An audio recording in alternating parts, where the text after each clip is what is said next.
the drama on Capitol Hill is heating up. Proud Somali Congresswoman Ilhan Omar has had quite the week after Vice President JD Vance hinted this week that the DOJ is investigating her. Omar has some fighting words. What are your thoughts about JD Vance accusing you and saying that they're going to indict you, that the DOJ is going to indict you or come after you? He's been doing that for a while. If they want to indict me, let's see what they've got. She's starting to sound a lot like James Comey, isn't she? TMZ DC, I can't believe TMZ has a DC office now, confronted the Congresswoman on some of the accusations being leveled against her, and safe to say she's not happy about any of it. This is just a made-up lie because you do not investigate someone for 10 years and not come up with anything. So then why do you think it's still being talked about? Because these people are disgusting. They believe in weird, creepy things, and that's why they want to believe in this weird. And that's all I will say. No, definitely. Why do you think, I guess, that you're being targeted then? It's like they're racist, they're xenophobic. I just happen to be Muslim. They're just disgusting, bigoted people, and that's all I gotta say. Yes, everything comes back to the racist bigot label.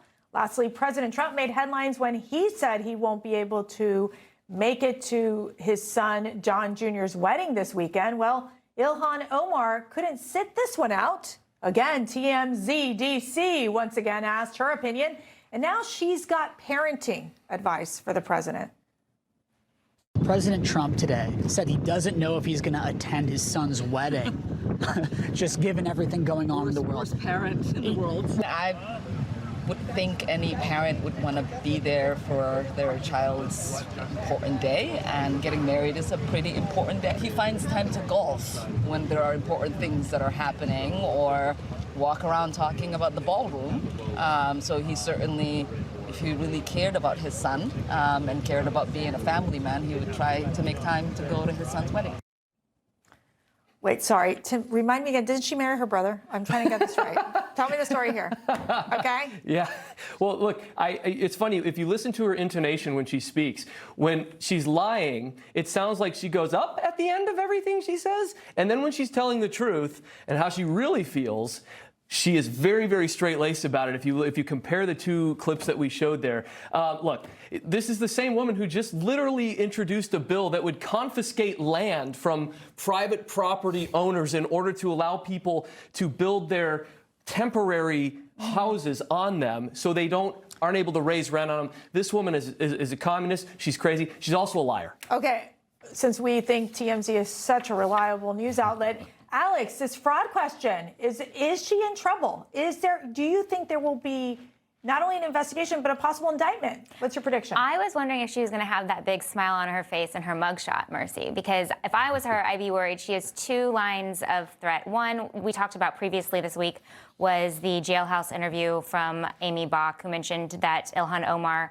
had held, her events at this one restaurant, which was part of the Feeding Our Futures fraud, was making 21,000 meals a day. How do you have events there and kind of not know what's happening? I don't know, but that should be evaluated.